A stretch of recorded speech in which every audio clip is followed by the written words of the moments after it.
کراچی کے بلدیاتی انتخابات اور عمران خان کی مقبولیت۔ تحریر نصرت جاوید۔ عمران خان صاحب کی جانب سے حال ہی میں بساط سیاست پر کھیلی چند چالوں نے ان کے مخالفین کو بوکھلا رکھا ہے۔ کراچی میں ہوئے بلدیاتی انتخاب کے نتائج ایسے عالم میں ان کے لیے ڈوبتے کو تنکے کا سہارا ثابت ہو رہے ہیں۔ ان کی بابت شادمانی محسوس کرتے ہوئے روایتی اور سوشل میڈیا پر تاثر یہ پھیلانے کی کوشش ہو رہی ہے کہ سابق وزیر اعظم کی ہر دن بڑھتی مقبولیت ایک واہمہ انتخابی میدان میں کارگر نہیں، محض ان کی ذاتی مقبولیت پر تکیہ غالباً پنجاب اسمبلی کے انتخابات کے دوران بھی تحریک انصاف کے نامزد کردہ امیدواروں کے کام نہیں آئے گا۔ کراچی کے بلدیاتی انتخابات کے نتائج کی بنیاد پر جی کو خوش رکھنے والے منظرنامے بناتے ہوئے یہ حقیقت بھلائی جا رہی ہے کہ آبادی کے اعتبار سے ہمارے سب سے بڑے شہر کے سیاسی معاملات اپنی ترکیب میں خاص ہیں۔ اس کے علاوہ یہ حقیقت بھی نظر انداز ہو رہی ہے کہ پیپلز پارٹی، تحریک انصاف اور جماعت اسلامی کی جانب سے چلائی بھرپور انتخابی مہم بھی اس شہر کے 75% افراد کو ووٹ ڈالنے کو مائل نہ کر پائی۔ MQM کا پاکستان کے لاحقے کے ساتھ کام کرتا دھڑا مذکورہ لاتعلقی کا کریڈٹ لینے کے چکر میں ہے۔ سیاسی حرکیات کا طالب علم ہوتے ہوئے میں اس دھڑے کی سوچ سے متفق نہیں۔ سیاسی جماعتوں اور انتخابی عمل سے کراچی کے شہریوں کی جانب سے دکھائی بے اعتنائی کے اسباب قطعاً مختلف ہیں۔ انہیں دریافت کرنے کے لیے ٹھوس تحقیق کی ضرورت ہے۔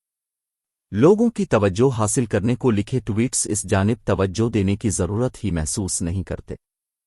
اکتوبر 2011 میں لاہور کے مینار پاکستان تلے ہوئے جلسے کے ذریعے عمران خان صاحب نے ایک نئے انداز کی سیاست روشناس کروائی تھی۔ ہم صحافیوں کی اکثریت اس سے بے پناہ متاثر ہوئی۔ فرد جذبات میں یہ تاثر پھیلانا شروع کر دیا کہ نظام کوہنا سے اکتائے عوام کو بلاخر چور، لٹیرے اور نااہل سیاستدانوں کے مقابلے میں وہ مسیحا مل گیا جس کا برسوں سے انتظار ہو رہا تھا۔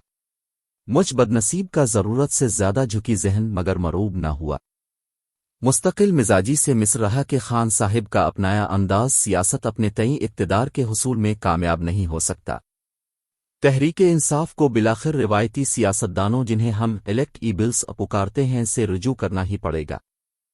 اس کے علاوہ اس پہلو کی جانب بھی توجہ دلاتا رہا کہ 1950 کی دہائی کے آغاز سے ہماری ریاست کے دائمی اداروں کی اقتدار کے کھیل پر گرفت مضبوط سے مضبوط تر ہوتی رہی ہے۔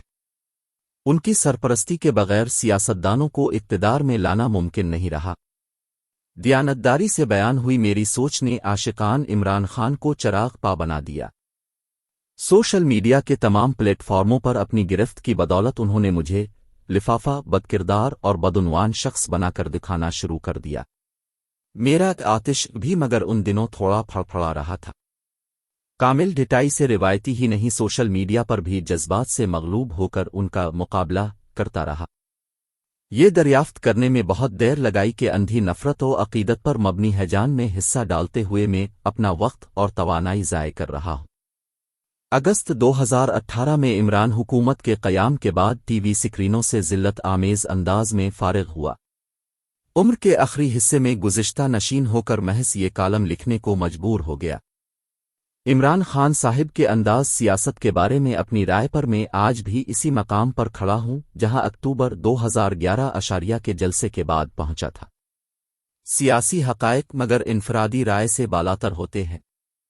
صحافی اگر اپنی رائے درست ثابت کرنے کی ضد میں ٹھوس حقائق کو نظر انداز کرنا شروع ہو جائے تو اندھی نفرت و عقیدت میں تقسیم ہوئے ہجوم میں کھو جاتا ہے۔ ذاتی رائے کو یکسر نظر انداز کرتے ہوئے ٹھوس سیاسی حقیقتوں کے دیانتدارانہ مشاہدے کی بدولت ہی گزرے برس کا آغاز ہوتے ہی میں تواتر سے اصرار کرنا شروع ہو گیا کہ عمران حکومت کے خلاف تحریک عدم اعتماد کی گیم ایک محلاتی سازش۔ وہ بالآخر تحریک عدم اعتماد کی چال چلنے والوں کے الٹا گلے بھی پڑ سکتی ہے۔ عمران مخالف جماعتوں خاص طور پر نواز شریف کے نام سے منسوب مسلم لیگ کے کئی سرکردہ رہنما میری رائے سے ناراض ہونا شروع ہو گئے۔ نجی محفلوں میں رعونت سے سمجھانا شروع ہو گئے کہ گوشہ نشین ہو جانے کی وجہ سے میں سیاسی حرکیات کا ادراک کرنے کے قابل نہیں رہا۔ تحریک عدم اعتماد کی گیم لگانے والے بہت اکائیاں اور تجربہ کار سیاست دان ہیں۔ مجھے ان کی بصیرتوں پر توجہ دینا چاہیے۔ جس بصیرت کا ڈھنڈورا پیٹا گیا وہ عمران خان صاحب کی وزارت عظمیٰ سے فراغت کے بعد تیزی سے بے نقاب ہونا شروع ہو گئی۔ بھان متی کا کنبہ دکھتی حکومت نے فوری انتخاب کے بجائے اقتدار سے چپکے رہنے کا فیصلہ کیا۔ اس فیصلے پر قائم رہنے کی وجہ سے مہنگائی کا جو طوفان کھڑا ہوا ہے وہ عام پاکستانیوں کی اکثریت کو غضبناک بنائے ہوئے ہے۔ جارحانہ انداز سیاست کی بدولت ان دنوں عمران خان صاحب ہی ان کے دلوں میں پلتے غضب کا وہ تنہا ترجمان سنائی دے رہے ہیں۔ معاملہ مگر اب ترجمانی تک ہی محدود نہیں رہا۔ چند روز قبل سابق وزیر اعظم نے بالآخر چودھری پرویز الہی کو مجبور کر دیا کہ عدالتی فیصلے کا انتظار کرنے کے بجائے وہ صوبائی اسمبلی سے اعتماد کا ووٹ حاصل کرے۔ اپنے بندے گنوانے کے عین ایک دن بعد چودھری صاحب نے پنجاب اسمبلی کی تحلیل بھی یقینی بنا دی۔ تحریک انصاف کی مخالف جماعتوں میں موجود کائیاں چال بازوں کو ان دونوں امکانات کی ہرگز توقع نہیں تھی۔ وہ رونما ہوئے تو بوکھلا گئے۔ گومگو کی کیفیت میں مبتلا شخص کے لیے انگریزی زبان میں ایک فقرہ استعمال ہوتا ہے۔ سادہ الفاظ میں وہ مذکورہ شخص کو ایک ایسے اداکار کی صورت پیش کرتا ہے جو سٹیج پر رچائے کھیل کے دوران اپنے کردار کے لیے لکھا سکرپٹ بھول جاتا ہے۔ ہمارے ہاں ان دنوں سیاستدانوں کے سکرپٹ کا نہیں بلکہ بیانیے کا ذکر ہوتا ہے۔ مسلم لیگ نون کا پنجابی محاورے والا بھانڈا برتن اس ضمن میں قطنا خالی نظر آ رہا ہے۔ توقع یہ باندھی جا رہی تھی کہ پنجاب اسمبلی کے لیے اگر الیکشن سے مفر بالآخر ممکن نہ رہا تب بھی وفاقی حکومت اپنی آئینی مدت پورے کرے گی۔ پیر کے روز قومی اسمبلی میں لوٹنے کا اندیا دیتے ہوئے عمران خان صاحب نے اس خوش فہم تصور کو بھی گہری زک لگا دی ہے۔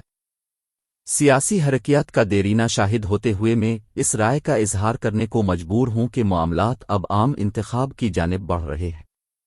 انہیں رواں برس کے اکتوبر تک ٹالنا ممکن نہیں رہا۔